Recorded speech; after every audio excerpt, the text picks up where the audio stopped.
అక్షింతలని ఆశీర్వచనాలకు పూజలో ఎందుకు వాడతారు? ఆశీర్వచనానికి అక్షంతలకు సంబంధం ఏమిటి? చాలా ధాన్యాలు ఉన్న అక్షంతలు ఎందుకు చల్లాలి? వాటికి బదులుగా వేరే ధాన్యాలను చల్లవచ్చు కదా? మరి పసుపుతో కలిపిన బియ్యముని ఎందుకు చల్లాలి?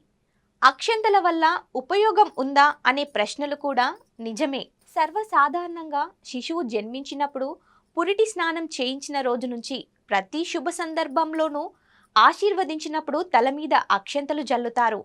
బియ్యం చంద్రుడికి కారకం. మనఃకారకో ఇతి చంద్రః అని అంటే చంద్రుడు మనసుకి కారకుడు. అంటే మనస్ఫూర్తిగా ఇచ్చే ఆశీర్వచనానికి చిహ్నమే బియ్యం. బియ్యంలో కలిపే పసుపు గురువుకి కారకం. గురువు శుభగ్రహం. అందుచేతనే శుభానికి సంకేతంగా పసుపు కలిపిన అక్షంతలను మంత్రపూర్వకంగా తల మీద చల్లుతారు. మంత్రం అంటే క్షయం లేనటువంటిది.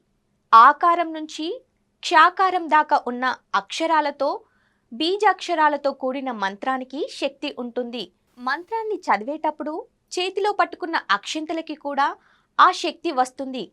క్షయం లేని మంత్రాలను, క్షయం లేని అక్షంతలను పట్టుకొని చదివి అవి ఎవరి తలపై వేస్తారో వారు కూడా క్షయం లేకుండా అభివృద్ధి చెందాలని ఆశీర్వదిస్తారు.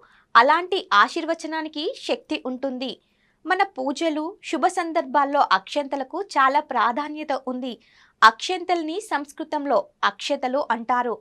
ఏ పూజ చేసినా దేవుని వద్ద అక్షంతలు ఉంచి మధ్య మధ్యలో అక్షతాన్ సమర్పయామి అంటూ భక్తితో అక్షంతలు జల్లడం హిందూ సంప్రదాయం. పెళ్లిళ్ళు, పేరంటాల్లో వధువరులపై అక్షంతలు జల్లి ఆశీర్వదిస్తారు. ఉయ్యాల, పుట్టినరోజు లాంటి అనేక వేడుకల్లోనూ అక్షంతలు తలపై జల్లి ఆశీర్వచనలు పలుకుతారు. మంత్రించిన అక్షంతలు తలపై జల్లి ఆశీర్వదించినట్లయితే శుభం చేకూరునని, చెడు ఫలితాలు, దోషాలు అంటకుండా ఉంటాయని పెద్దలు చెప్తారు.